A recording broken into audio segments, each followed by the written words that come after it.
Juga pemotongan bansos sebesar Rp50.000 dilakukan oleh pendamping PKH di Kelurahan Karangtengah. Dari Tangerang, Banten, Sukron, iNews melaporkan. Pemirsa, tidak mendapatkan pemasukan sama sekali, para pelaku usaha wisata di sejumlah daerah mengibarkan bendera putih. Para pedagang dan pemilik penginapan tak bisa mendapatkan pelanggan akibat penutupan tempat wisata selama pemberlakuan PPKM.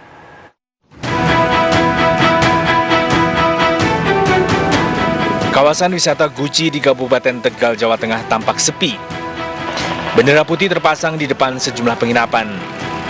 Sejak pemberlakuan PPKM awal bulan Juli lalu, kawasan wisata Guci ditutup. Akibat penutupan, pemilik penginapan di kawasan Guci tidak mendapatkan pemasukan sama sekali. Sebagian pemilik penginapan bahkan telah menjual harta benda mereka, mulai dari kendaraan hingga perhiasan, untuk bisa bertahan hidup. Kami nol pendapatan, Pak. Untuk memenuhi kebutuhan pokok, baik makan, jajan, listrik, dan sebagainya, ya terpaksa kami jual aset kami, Pak. Jual aset untuk bisa bertahan lah. Keadaan serupa juga terjadi di kawasan wisata Pantai Baron, Kabupaten Gunung Kidul, Yogyakarta. Para pemilik warung mengibarkan bendera putih. Hal ini karena sejak Pantai Baron ditutup, mereka tidak memiliki pemasukan sama sekali. Salah satu mata pencahariannya cuma di sini, dan sekarang dijadikan karena pengaruh dari PPKM ini, jadi kita vakum, nggak ada penghasilan sama sekali, makanya kita kibarkan bendera putih. Di kawasan Pantai Baron terdapat 500 lebih pelaku usaha, mulai dari pemilik warung, penginapan, hingga penjual souvenir. Sebagian pemilik warung terpaksa beralih profesi menjadi petani. Para pelaku usaha wisata berharap kawasan wisata bisa dibuka kembali, meski pengunjung dibatasi dan harus menerapkan protokol kesehatan ketat. Dari Tegal, Jawa Tengah dan Gunung Kidul, Yogyakarta, tim kontributor iNews melaporkan. Menteri Pariwisata dan Ekonomi Kreatif Sandiaga Salahuddin Uno menanggapi aturan makan 20 menit di tempat makan selama pemberlakuan kegiatan pembatasan masyarakat level 4. Menurut Sandiaga, aturan tersebut harus dimaknai positif bagi pengusaha kuliner dengan melakukan gerak cepat terhadap konsumen yang ingin makan di tempat.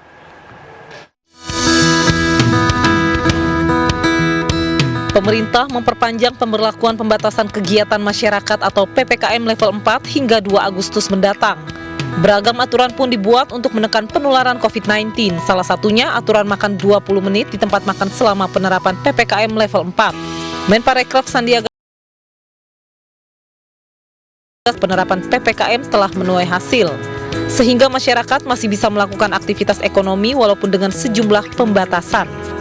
Memang banyak yang menyatakan, iya, susah sekali untuk memantau ini dalam 20 menit. Tapi ini adalah pesan yang jelas bahwa kita harus bergegas sehingga para pelaku usaha itu menyiapkan makanan-makanannya lebih cepat sehingga tidak berpotensi menghadirkan kerumunan, dan juga para pelanggan untuk seandainya harus mengkonsumsi karena waktunya sudah waktu makan, mereka melakukannya dengan penuh kehati-hatian.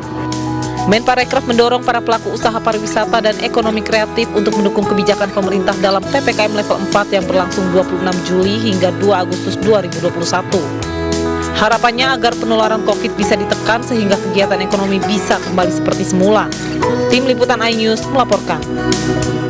Kita beralih ke informasi lainnya, pemirsa. Lebih dari 500 meter kubik sampah kiriman dari hulu Sungai Ciliwung menumpuk di pintu air Manggarai Menteng, Jakarta Pusat.